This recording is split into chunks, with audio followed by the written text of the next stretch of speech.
Oke, baik. Assalamualaikum warahmatullahi wabarakatuh. Perkenalkan, nama saya Muhammad Farhan. Kali ini saya akan membahas materi pertemuan 1, yaitu logika fasi. Untuk materi logika fasi ini merupakan materi dengan pure matematika. Jadi harus lebih banyak berdiskusi dengan coret-coret mungkin, dan juga banyak contoh kasus yang akan kita bahas pada pertemuan kali ini. Oke, sebelum masuk pada materi kali ini, saya cuma mau mengingatkan untuk teman-teman selalu menjaga kesehatan karena masa pandemi masih sedang berlangsung. Mari kita berdoa karena masa pandemi ini segera berakhir dan kita dapat melangsungkan proses belajar dengan tatap muka secara offline. Oke, next kita mulai masuk materi. Definisi fasi logik adalah peningkatan dari logika boolean yang mengenalkan konsep kebenaran sebagian, di mana logika klasik menyatakan bahwa segala hal dapat diekspresikan dalam istilah binary, 0 atau 1, hitam atau putih, iya atau tidak.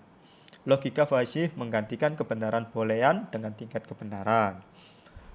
Logika fasi memungkinkan nilai keanggotaan antara 0 dan 1, tingkat keabuan, dan juga hitam dan putih.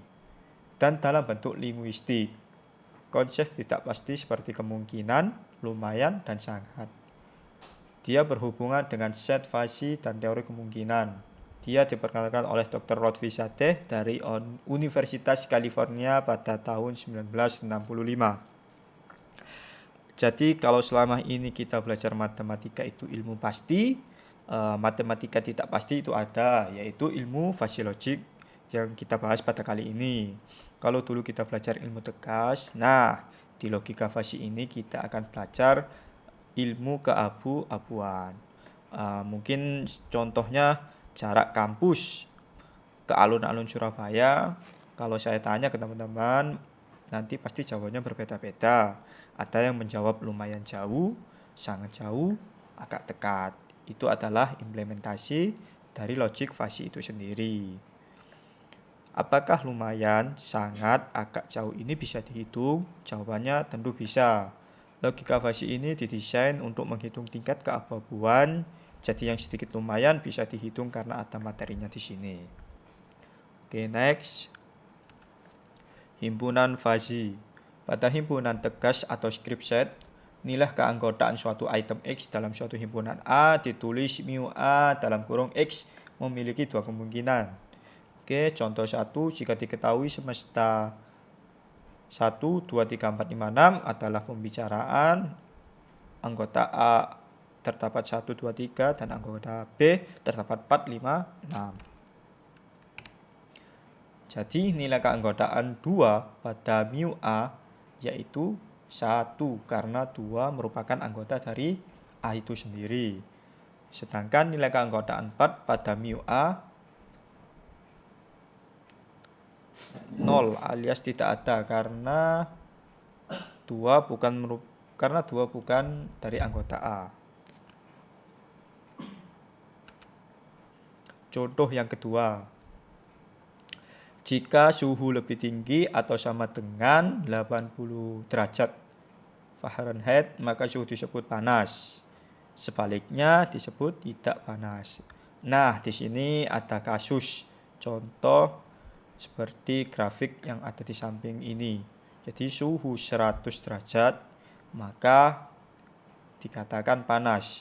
Suhu 80,1 derajat maka disebut panas.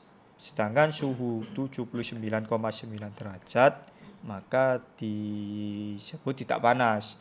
Suhu 50 derajat maka tidak panas. Mungkin di grafik ini teman-teman bisa lihat contohnya ada di grafik ini.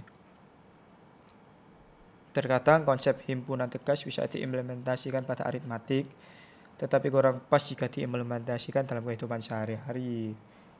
Jika dilihat dari nilai grafik itu sendiri, maka hanya selisih 0,2, maka disebut tidak panas. Jadi 80,1 derajat ini disebut panas, tetapi 79,9 derajat disebut tidak panas. Jika diimplementasikan dalam kehidupan sehari-hari, air yang mendidih dengan derajat yang hanya selisih 0,2 maka masih dibilang panas. Maka kurang pas jika diimplementasikan dalam kehidupan sehari-hari. Oke, next. Di sini ada contohnya suhu. Suhu yang lebih dari 80 derajat maka disebut panas.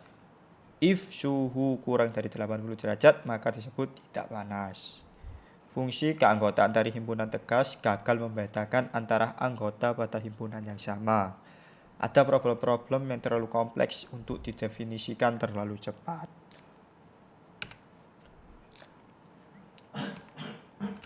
Oke, contoh yang ketiga, misal variabel umur dibagi menjadi 3 kategori. Untuk muda, umur kurang dari 35 tahun, parubaya, umur kurang dari 35 dan kurang dari 55. Dan kategori tua, umur lebih dari 55, seperti ada yang grafik pada di bawah ini. Oke, terima kasih. Sekian dari presentasi saya tentang materi logika fasi.